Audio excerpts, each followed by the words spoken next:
Good evening. We don't have a quorum, but we're going to go ahead and I'm going to convene the meeting of the Evanston Administration Public Works meeting and bring it to order. We won't be able to take action because we don't have a quorum, but we'll go ahead with public comment. So Director Kano, if you take roll. Councilmember Harris. Councilmember Newsma. Here. Present.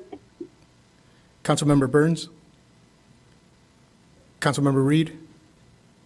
Councilmember Kelly. Present. So we need a majority in person. So we don't have that. We have 2 in person and 1 online. So with that, we'll go ahead and we can't approve the minutes, but we'll go ahead and take public comment if folks would like to speak now. Our first public comment would be Jack Hansen.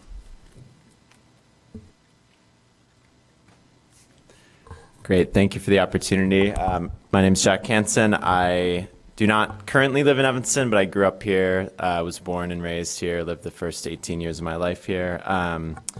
And I wanted to introduce myself to you all. I've been working with Councilmember Newsma for the past maybe year plus to try to support some of the climate initiatives that Evanston's undertaking. I co-founded a couple years ago a nonprofit called Run on Climate, and we focus on municipal climate action.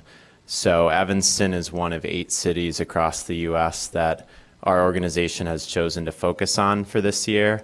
We believe that Evanston is in a position to really lead a lot of other municipalities across the country. And, you know, we work with dozens of municipalities, but feel that because of what the groundwork that's been laid and the membership of this body, there's opportunities here that don't exist elsewhere. And I think our role at Run on Climate is to be here as a resource for you all and support you all free of charge. We're not trying to strike a contract with you all. We're just here as a resource to advance climate action. And I think that the work that you all do,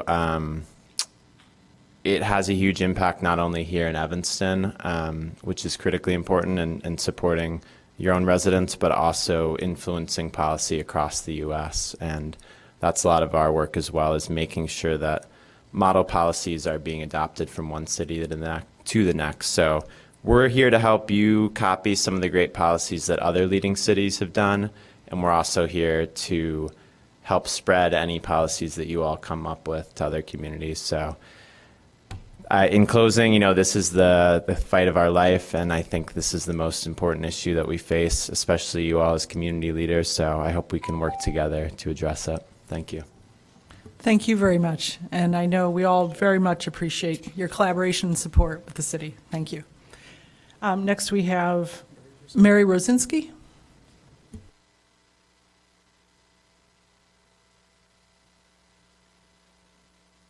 Hi, thank you. Gosh, Mr. Hansen, that sounds wonderful. I hope we can coordinate with him on that. I called to talk about the streets, the sidewalks and the streetlights. And as we're going forward, I had a question are we still doing the 50-50 sidewalk replacement? I know there was usually a budget allowed for that. I know I have tripped on our sidewalks accidentally and hurt my wrist or whatever, not serious enough that I had to go to a hospital. But I do know people who have had to go to hospitals and had surgeries and things. So here's my question do we have stats on how many trip and fall lawsuits we've had annually for the last 3 years and how much we've paid out?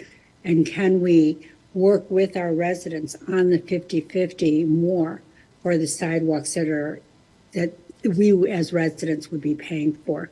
The second thing I wanted to talk about was the lights. As we're putting up lights, there's so many communities around Evanston in the country that are doing dark light cities and pointing our fixtures downward.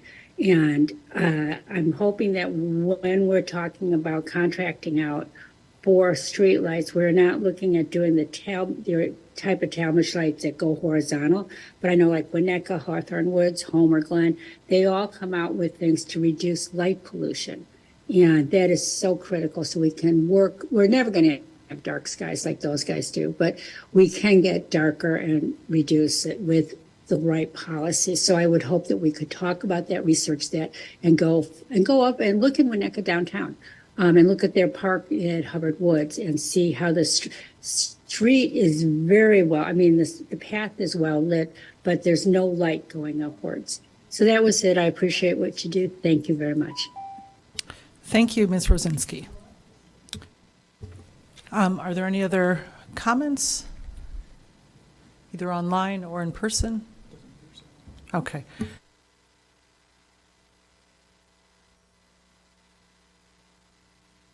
So with that, I will adjourn the meeting at 5:15, and planning and development will begin immediately. Thank you.